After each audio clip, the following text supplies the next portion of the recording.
क्षमा breaking Jain news. हम किसकी गद्दी पर बैठे हैं? जिनेंद्र देव की। ये गद्दी किसकी है? बोलो ना। अपन सब किसके बेटे हैं? जैन। जैन है पक्का।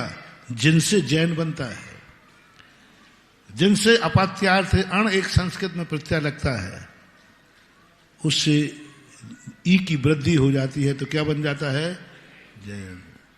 अपत्यार्थ यानी पुत्र के अर्थ में जिनसे जैन बन जाता है, विष्णु से वैष्णव बन जाता है, यीशु से ईसाई बन जाता है, कांजी से कंजाइस्ट बन जाता है। ये सब अपने अपने बापों की बात कह रहा हूं। अपना बाप कौन है?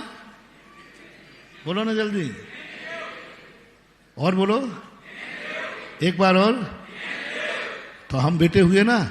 अब लो, जो जिनेंद्र देव का सम्मान है वही मेरा होना चाहिए। दगाओ नारे, हम तुम्हारे साथ हैं, अपन हड़ताल करते हैं।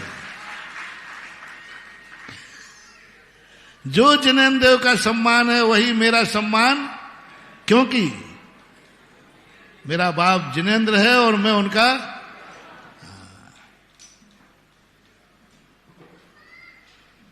बताओ किससे अपमान करवा दूं? और तुम भड़कना, अरे ध्यान रखना मैं जिनेंद्र देव। भड़कते रहो। बाप भली अपना जिनेंद्र है, लेकिन हम जिनेंद्र नहीं हैं। जिनेंद्र जैसे गुण हमारे में नहीं है। हमें उस जैसा सम्मान पाने के लिए जैन नहीं जिनेंद्र बनना पड़ेगा।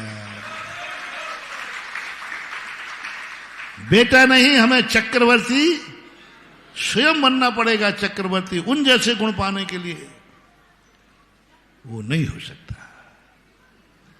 वो नहीं हो सकता। उसके लिए तो भवांतरों में जन्म लोगे, तब कहीं उस भाव में तो अब तुम बेटा बन गए तो बन गए।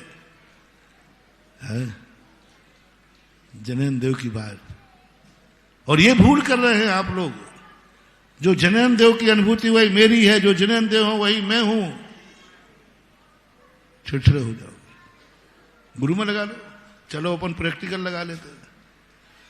आचार्य विद्यासागर महाराज मेरे कौन थे? सुनते नहीं हो? क्या समझते हो तुम मुझे? मैं 56 इंच का सीना कर लूं पहले। मैं आचार्य विद्यासागर का चेला हूं, ओरिजिनल सगा। बताओ बताओ भैया, हूं के नहीं? इसमें कोई संदेह, कोई शक नहीं। अब दूसरा सुनना, तुमने कबूल कर लिया बेटा, ध्यान रखना।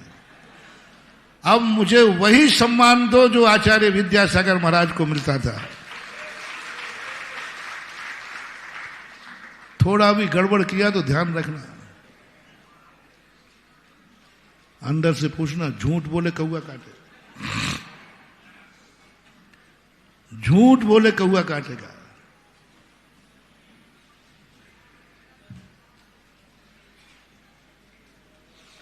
मुंह देखी बोली तो काला मुंह होगा। हाँ, तुम लोग मुंह देखी जल्दी करते हो, बटन चमचागिरी। अंदर से पूछो, क्या तुम मुझे आचार्य विद्यासागर के बराबर सम्मान दे सकोगे? डरो मत, डरो मत। और तुमने दे दिया बेटा, तो सबसे पहले तो मैं ही नाराज हो जाऊंगा मुझसे। देखे देखो तुम आचार्य के बराबर सम्मान, फिर बताता हूं मैं। नहीं दे पाओगे। अंदर चेतना से पूछो। उनके अनंत उपकार, उनके अनंत उपकार।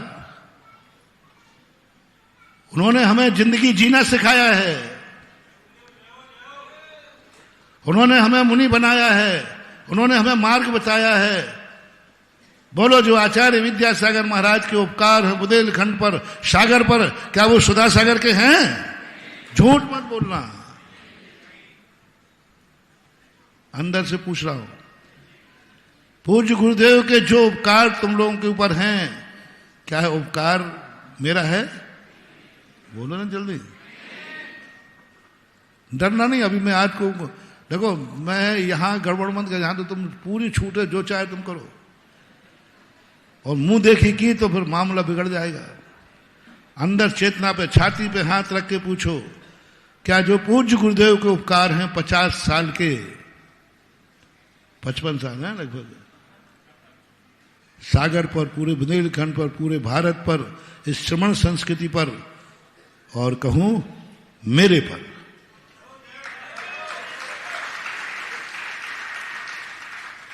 क्या ये उपकार तुम बराबरी का दर्जा दे पाओगे? देना भी नहीं।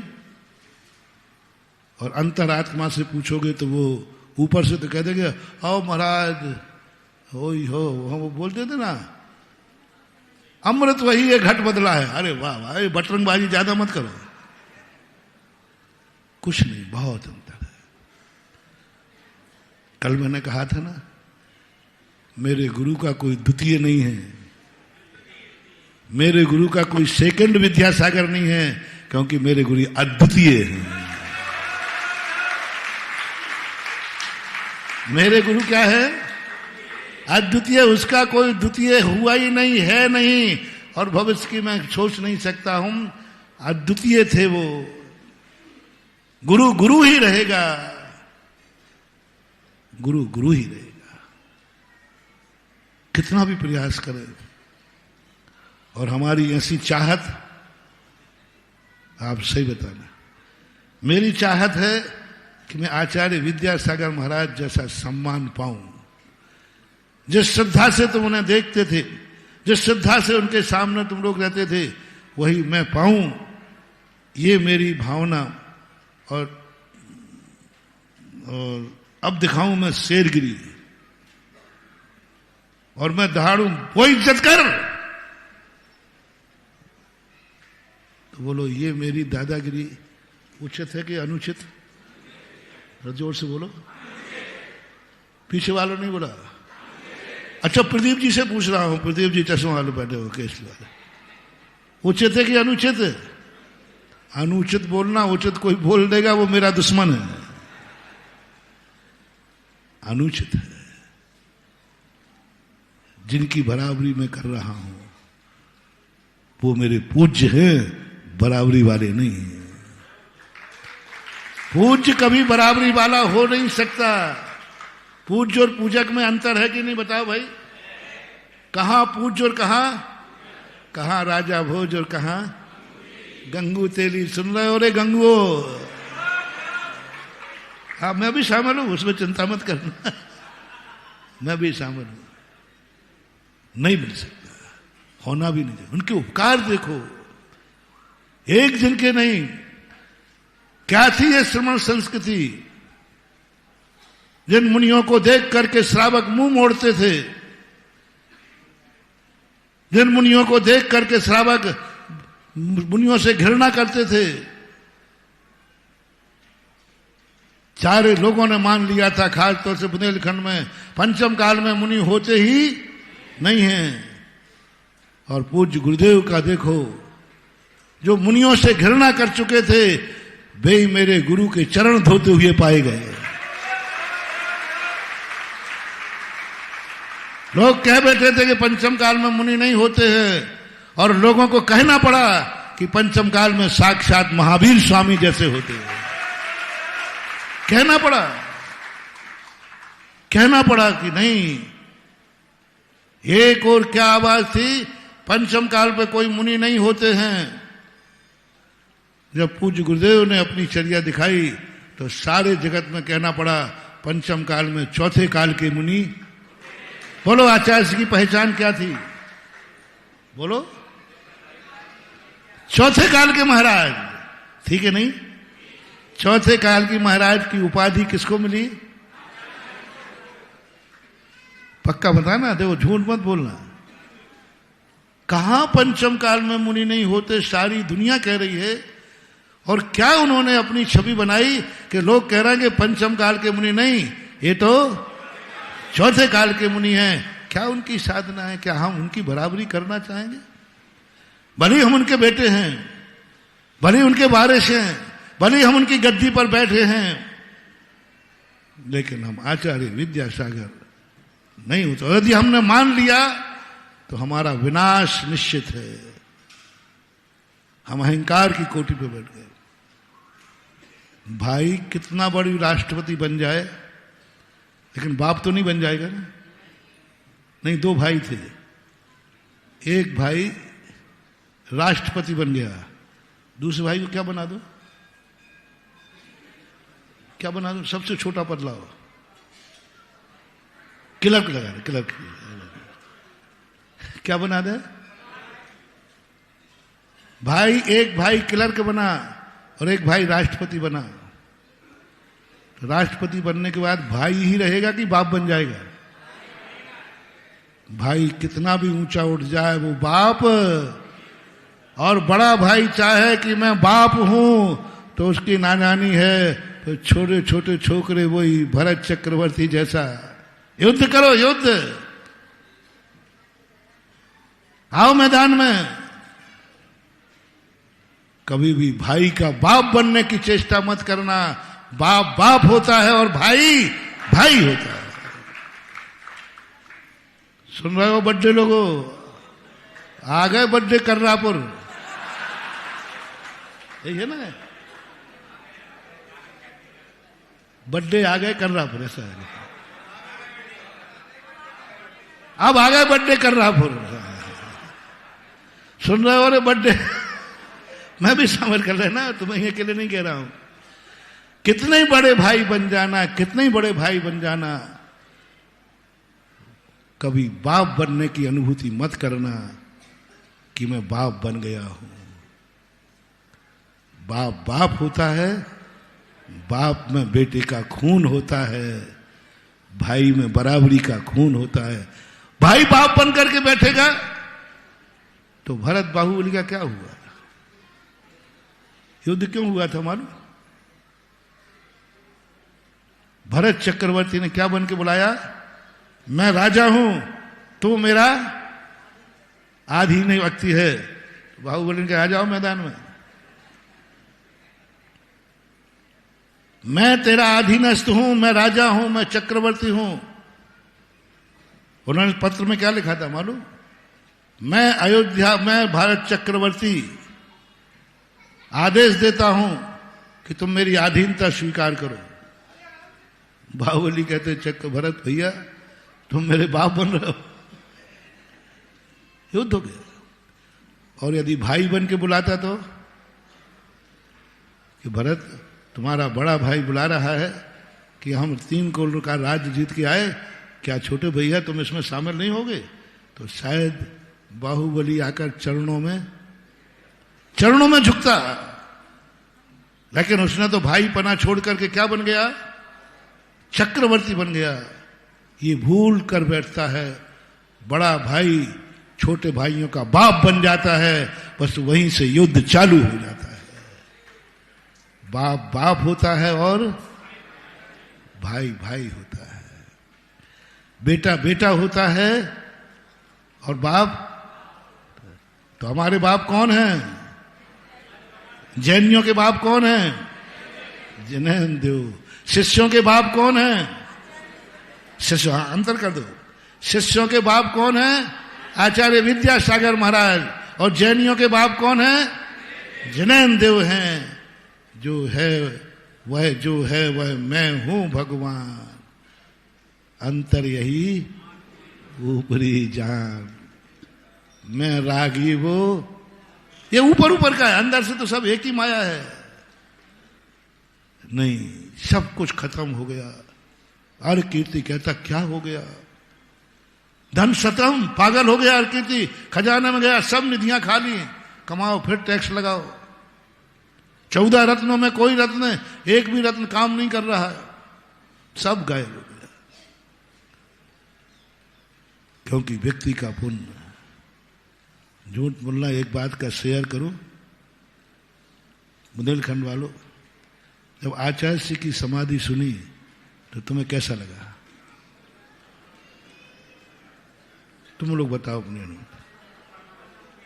मुझे तो ऐसा लगा कि मैं अनाथ हो गया। मेरी अनुभूति तो ये है कि मुझे तो ऐसा लगा कि मैं तो अनाथ हो गया, कुछ बचा ही नहीं, सब कुछ लुट गया, सब कुछ। फर्स्ट एंड फर्स्ट की बात है, सब कुछ लुट गया, मुझे पास कुछ बचा ही नहीं, मैं तो अनाथ हो गया, कंगाल हो गया। तुम्हें कैसा लगा है? तुम्हें ये लगा होगा अभी तो सुधा सागर जिंदा है, कोई बात नहीं। मैं अपना नाम इसलिए बार बार ले रहा हूं कि दूसरे का नाम ले तो आफत हो जाएगी। अभी किसको ऐसा लगा कि अभी तो मन के महाराज जिंदा हैं, अभी तो उनके शिष्य जिंदा हैं, अभी तो सब महाराज जिंदा हैं? कोई बात नहीं। सुनो, फीलिंग बता रहा हूं। गुरु के मरने के बाद दो फीलिंग हुई दुनिया को, दो फीलिंग हुई, तीन मान लेता हूं। एक फीलिंग वो हुई कि कोई बात नहीं, आचार्य जी चले गए, मैं तो जिंदा हूं, मैं तो जिंदा हूं, कोई बात नहीं, जनता का मैं नेतृत्व करूंगा, जनता को मैं संभालूंगा, मैं उपदेश दूंगा, मैं जाकर के सब कुछ कार्य कर लूंगा, मैं तो हूं। मैं पने की अनुभूति। दूसरी अनुभूति हुई, गुरु चले गए, कोई बात नहीं, अभी उनके शिष्य तो हैं। कितनी पीछियां हैं हम लोग? 300 लगभग, 300 साढ़े 300 साधु हम लोग जिंदा हैं। तो आप लोगों को क्या लगा होगा? कुछ को कोई बात नहीं, महाराज चले गए, अभी महाराज तो 350 महाराज तो छोड़ गए। जैसे कोई बेटा को, मरने वाले को सोचता ना, मर गया, बोले उसके बेटे, नहीं उसके बेटे बड़े बड़े हैं। तो फिर तुम क्या कहते हो? बोलो ना जल्दी। कोई बात नहीं, बेटे बड़े बड़े हैं, बहुत प्रमाण। नहीं, मुझे तो नहीं। कोई बात नहीं, इनके इतने सारे शिष्य हैं, आचार्य जी की कमी की पूर्ति कर देंगे। मुझे तो अनुभूति ये हुई, जो 30 नंबर की अनुभूति थी, मुझे ये अनुभूति नहीं हुई कि आचार्य जी मर गए मैं हूं, मुझे ये अनुभूति नहीं हुई कि आचार्य जी चले गए तो कोई बात नहीं, अभी संग है। मुझे तो ये अनुभूति हुई कि आचार्य जी चले गए, मैं अनाथ हो गया, मैं अभी नहीं रहा। अनाथ की अनुभूति हुई, क्योंकि वो प्यार, वो दुलार, आप लोग शेयर करना। बाप के प्यार में, भाई के प्यार में कितना अंतर है? तुम भी बोलते जाना, मैं बहुत कम बोलूंगा आज, और सबसे ज्यादा मैं ही बोल रहा हूं। बोलो, बाप के प्यार में, भाई के प्यार में कोई अंतर है कि नहीं? बाप को दर्द होता है, बाप की वेदना होती है। बाप बेटा दी लात भी मार देता है मां को, तो मां पुचकारती है। बाप को बेटा लात भी मार देता है, गोदी में गंदगी भी कर देता है, तो बाप उठा के फेंक देता है। क्या करता बोलो ना? एक आध दिन भाई की गोदी में गंदगी करके देखना बेटा, फिर बताऊंगा। थोड़ी सी गंदगी आते ही क्या होता है? बंटवारा हो जाता है। और बाप कभी बंटवारा होने नहीं देता। बाप तो कपूत हो, कैसा भी हो, बाप उसको कभी बंटवारा नहीं होने देगा। बाप कैसा भी हो, आखिर बाप बेटे को, बाप का प्यार नहीं मिल सकता महानुभाव, लाख उपाय करना, भाई तो भाई होगा। और भाई में वो भाई और हो जाए जिसमें ये आ जाए कि अब मैं भाई नहीं, मैं ही तेरा बाप हूं, मैं ही तेरा बाप हूं, ये और आ जाए तो बेड़ा पार है। अब मेरे में अहंकार और आ जाए, गुरु तो चले, तुम्हारे गुरु चले गए ना, बोलो ना, बोलो ना, अब मैं ही तुम्हारा गुरु हूं। सुन रहे हो रे सागर वालों? अब मेरी तानाशाही देखना बेटा, क्योंकि मेरे में क्या दुर्गंध आ गई? तुम्हारे गुरु चले में मेरे में अहंकार, क्योंकि मेरे मन में ये भाव आ गया, तुम्हारे गुरु चले गए, अब मैं तुम्हारा मैं ही तुम्हारा गुरु हूं और वही सम्मान दो रे मुझे। ऐसा व्यक्ति तुम्हारा नाश कर देगा, सर्वनाश कर देगा। उसका तो नाश होगा ही होगा, होगा ही होगा। अपना प्रसंग कहीं का था और कहीं आ गया। नहीं, प्रसंग तो वही है, मैं जो हूं वह है भगवान। तुम जैन देव के बेटे हो, तुम जैन हो, लेकिन कभी भूल के ये मत मानना हूं छू परमात्मा। मैं ही परमात्मा हूं, क्योंकि परमात्मा का बेटा हूं। जैसे गरीब बाप बेटे, एक बेटे ने बाप को अमीर देख करके अपना आप को अमीर मान लिया, बस विनाश चालू हो गया। बाप अमीर है तो मैं अमीर हूं, बाप की इज्जत है तो मेरी इज्जत है। ये जो मान लिया बेटे ने, वहीं से डाउनफॉल चालू हो जाएगा। महानुभाव, मैं अपने भक्तों से कहना चाहूंगा, कभी भूल कर ये गलती मत करना। बाप अमीर है, तुम अपने आप को अमीर मत मानना। स्वाध्याय बंदियों से कहने वाला हूं, भगवान शुद्ध है तो तुम अपने आप को शुद्ध मत मानना। भगवान शुद्ध है इसलिए मैं शुद्ध हूं, ऐसा मानने से तुम निकम्मे हो जाओगे, निठल्ले हो जाओगे और तुम्हारा सारा पुरुषार्थ खत्म हो जाएगा। जैसे तुमने मान लिया मैं शुद्ध हूं, तो हम नहाने जाओगे, मेरे कपड़े साफ हैं, धोने जाओगे। अब क्या करोगे? काय के लिए स्वाध्याय कर रहे हो? काय के लिए स्वाध्याय कर रहे हो? तुम तो शुद्ध हो। काय के लिए प्रयास करूं, काय के लिए मुनि बनूं, काय के लिए तपस्या करूं? क्योंकि मैं तो खुद बताओ इतनी मेहनत भैया किस लिए कर रहा है वो? क्या मुझे भगवान बनना है? मैं तो भगवान हूं, मैं तो भगवान हूं। पढ़ने वाला विद्यार्थी ये कह ले मैं तो कलेक्टर हूं, अब पढ़ेगा वो, क्योंकि क्या मान चुका? मैं कलेक्टर हूं, मैं कलेक्टर हूं, बस बात खत्म हो गई। अब पढ़ाई नहीं कर सकते। इसलिए हूं छू परमात्मा जो व्याख्या की जाती है, ये व्याख्या दूसरे के मुख से अपना अधीनस्थ व्यक्ति, अपना भक्त जो कहे सो कहे। मुनि महाराज को कहा, भक्त कह रहा है तुम चलते फिरते सिद्ध हो, लेकिन मुनि महाराज से जिनवाणी मां ने कहा, तू बता कौन है? मेरे से क्यों पूछा? दुनिया से पूछ लो ना, मेरे बारे में दुनिया से पूछ लो मैं क्या हूं। सुबह पूजा में देख लेना सब क्या चिल्ला रहे होंगे, अर्घ चढ़ा रहे हैं मुनि महाराज का, क्या कर रहे हैं? चलते फिरते सिद्धो सम चरणों में शीश।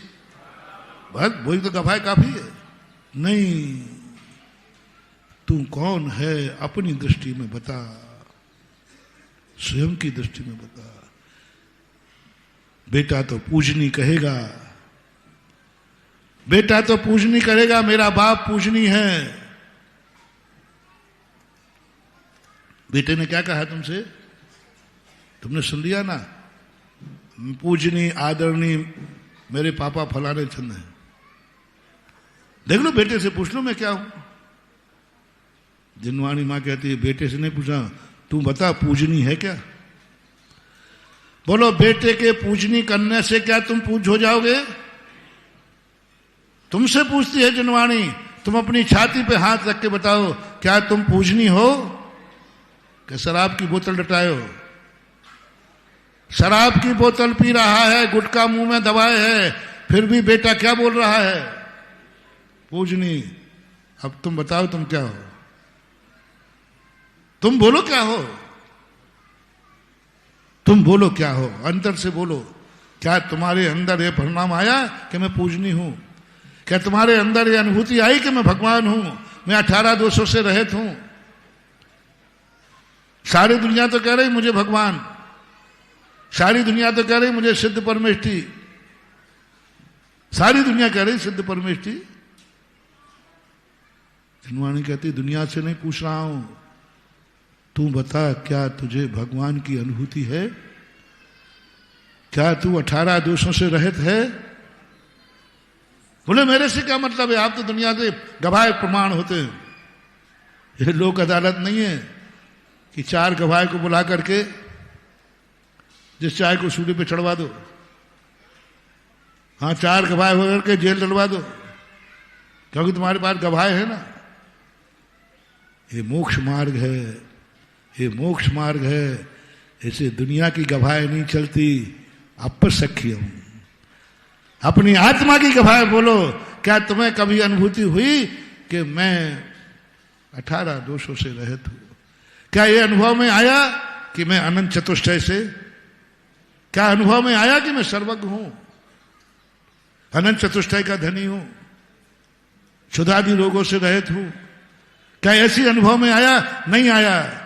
तो दुनिया तुझे भली भगवान कहती रहे, ये इसकी भक्ति है, तू अपने आप को भगवान मत कहना।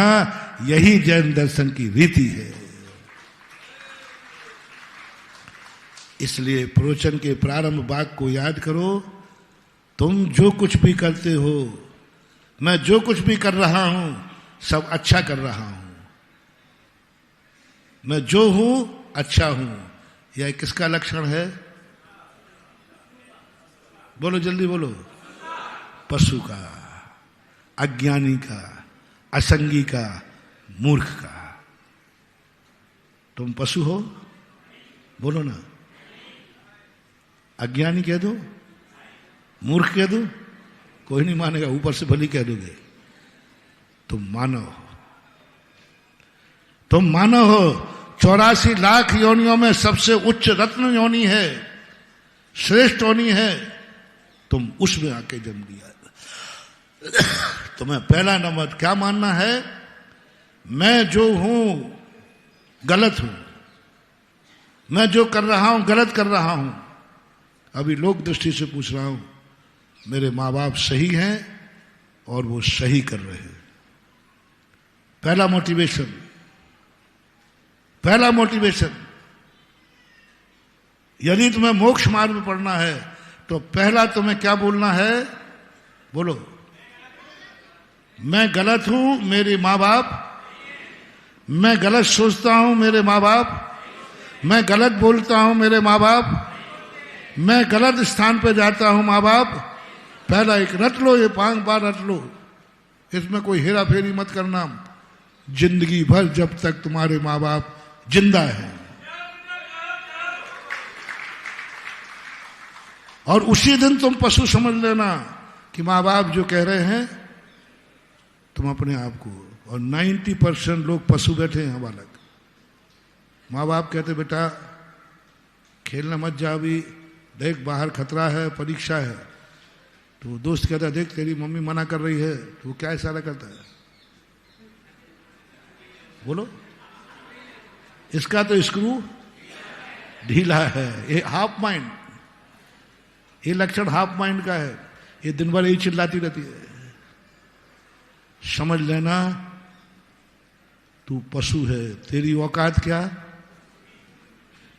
तेरी औकात क्या? तूने अपने गार्जियन को क्या कह दिया? Half mind. इसका स्क्रू ढीला है और तू कूदने चला गया। जाओ विनाशकालीन। जब जब तुम्हें बड़ों के कहने पर विपरीत कार्य करने का भाव आया, समझ लेना तुम्हारी का डाउनफॉल चालू हो गया। अब शकुन बुरे दिन कब से शुरू होंगे? मानव के जिंदगी में कभी भी अपनों से बड़ों के विपरीत चलने का तुम्हारा मन आवे, समझ लेना कि तुम्हारे में पशुपना जाग गया है। विनाश निश्चित है, विनाश निश्चित है। क्योंकि पशु ही भूल जाता है। थोड़ा सा बड़े होते ही पशु कहता है कि नहीं, माँ बाप को भूल जाता है। वो तो स्वयं जो करना है वो करता है।